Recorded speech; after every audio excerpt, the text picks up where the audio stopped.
Hello and welcome to the Daily Comic and Collectible, episode 555. Now today, the collectible of the day is the Hasbro Toys, Marvel Comics, Spider-Man series, Web Blast motorcycle with posable Spider-Man action figure.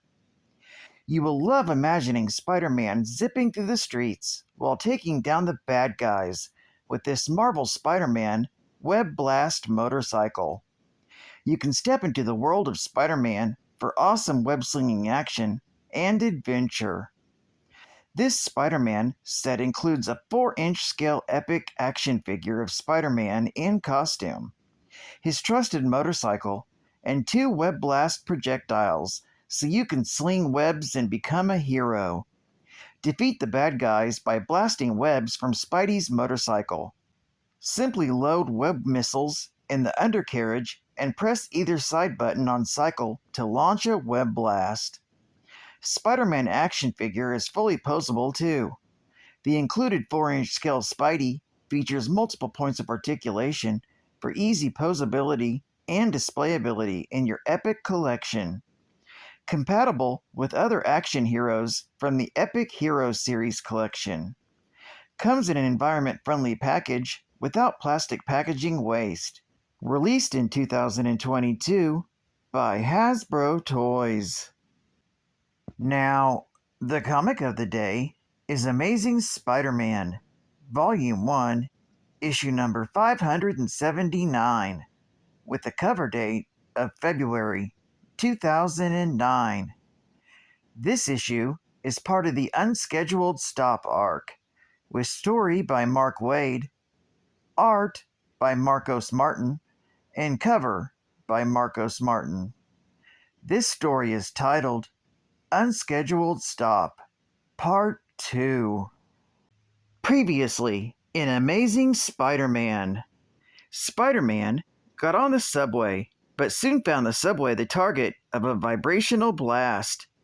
Upon changing into a suit, he tried to lead a group of passengers back to the street level, when the Shocker attacked, as he was the culprit behind the vibrational blast in the first place. The two men fought, nearly bringing down the tunnels, and now the water is rising, the ceiling is almost collapsing, and the access tunnel was destroyed. On top of it all, one passenger, who was also one of the jurors for a case against a local mob boss who had hired Shocker in the first place, turns out to be none other than J. Jonah Jameson Sr., J. Jonah Jameson's father.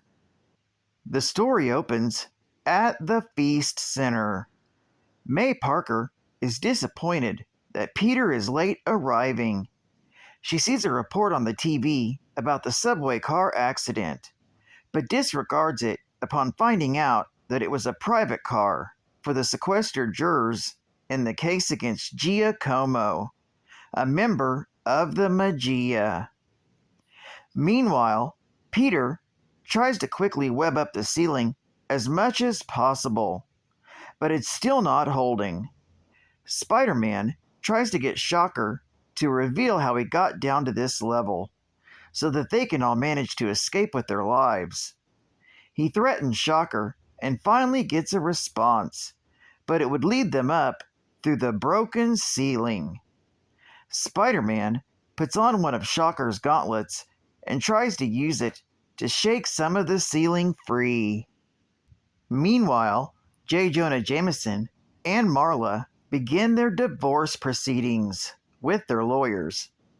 In the middle of the meeting, Jonah sees a news report about the jurors on the subway and sees his father in the background in one of them. He hastily departs the meeting.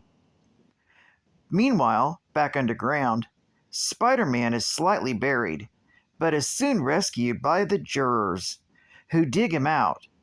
They've shaken free a small tunnel upward, so Spider-Man and J. Jonah Jameson Sr. climb up it. They create a small platform out of webbing and beams that Spider-Man can use to hoist up the other jurors and survivors. Spider-Man strains as he pulls them up, and Jameson keeps the spider light focused on the survivors. Spider-Man keeps struggling as he and Jameson try to talk. Shocker, now up the makeshift lift, finds a real flashlight and not just a spider light, and flashes it on Spider-Man, revealing that he's been swarmed with rats as he strains himself and holds the webbing that is connected to the platform he was previously raising. Once everyone gets up and off the lift, Spidey uses the Shocker's gauntlet at a low setting to vibrate all the rats off him and down into the hole below. The water is rising fast below as the group wades through the entire mess, up to their midsections. Just before they make it to the rescue team, Shocker hits a button on his belt, and a Shocker's gauntlet, which Spider-Man is now wearing, shoots off a blast, sealing Spidey and his group off yet again. Spider-Man finds a small vent leading onto the street level and helps everyone up to it and through it. And suddenly Jameson disappears below the rising water. Spider-Man dives down and manages to grab him and bring him up to the street level. Spider-Man leaves him when he sees J. Jonah Jameson and taunts him for a moment to introduce him to his estranged father. However, Jameson Sr. has already disappeared into the shadows. This story is continued in Amazing Spider-Man, issue number 580. Geek Fact: Herman Schultz's parents died when his younger brother Marty was a boy. From a young age, Schultz turned to a life of crime. However, he soon realized he wasn't particularly good at it, having been arrested several times. After one robbery gone wrong, Herman was arrested again, but was sent to the prison workshop, where he used the resources around him to build gauntlets that sent out shockwaves which quickly opened safes as well, giving himself a one-up on the authorities. The Shocker had the ability to shock his enemies with his handheld vibro shock units, but because the vibrations were so fierce, he wore a heavily insulated suit. During his first outing as the self-styled Shocker, he ran into and defeated Spider-Man, albeit the hero was suffering a broken arm at the time. Early on in his career, Shocker often acted as either a thief or subordinate to more prominent mob bosses, such as Silvermane.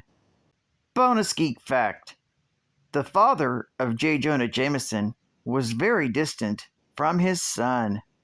When he returned to New York City, he met Spider-Man during the subway accident that was caused by Shocker. Jameson, being a great supporter of Spider-Man, felt sorry for the previous articles his son wrote about him. He started dating May Parker and married her sometime later. After various incidents in New York, like the attack of Alistair Smith and his Spider Slayers, as well as the Serpent, he decided to move with May to Boston. May and John eventually moved back to New York, not long before Otto Octavius switched minds with Peter and usurped his life. During the Goblin Nation attack, Mary Jane Watson got the couple to safety.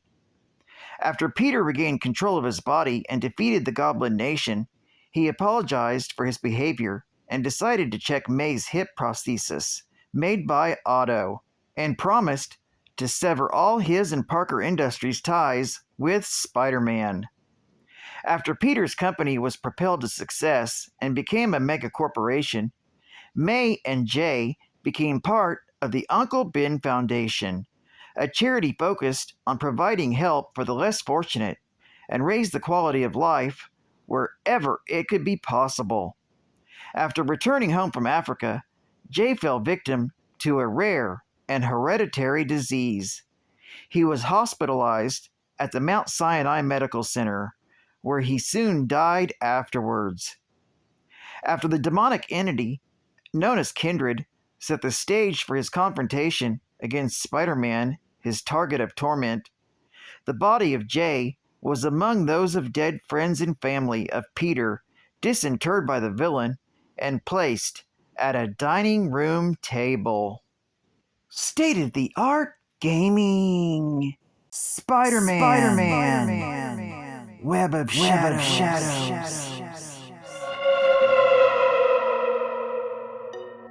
A deadly symbiote invasion is devastating New York City, consuming buildings, infecting citizens, and wreaking complete havoc.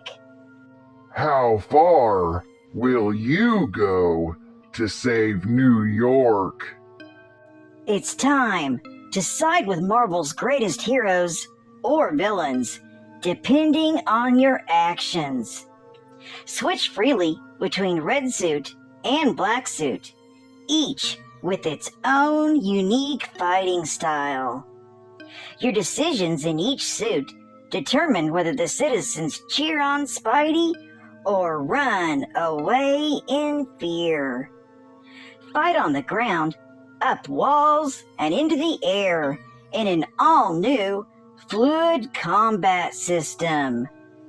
Pre-order your game today at seizcontrol.com. Spiderman. Web of Shadows. And final geek fact.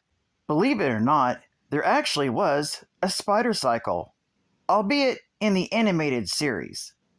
The spider cycle is a highly modified, high-tech motorcycle made for Spider-Man to reach a point at a faster rate and relieve sustained muscle strength from his use of slinging with his web shooters. It was created by Dr. Kurt Connors when Spider-Man worked for S.H.I.E.L.D. with a spider-based design to make Spidey the ultimate Spider-Man. It was eventually destroyed in a fight with the Green Goblin. It was capable of creating an automated web bridge using GPS to find the best places to shoot webs in front of and behind him to create a web bridge he could ride across and get to his destination more quickly. It was capable of wall riding, had rocket boosters, and it could even adapt to any environment. Well, I'd like to thank you for joining me for another Daily Comic and Collectible, and I hope to see you again Wednesday. This is Catfan Comics Man, and I'll catch you on the flip. Over and out.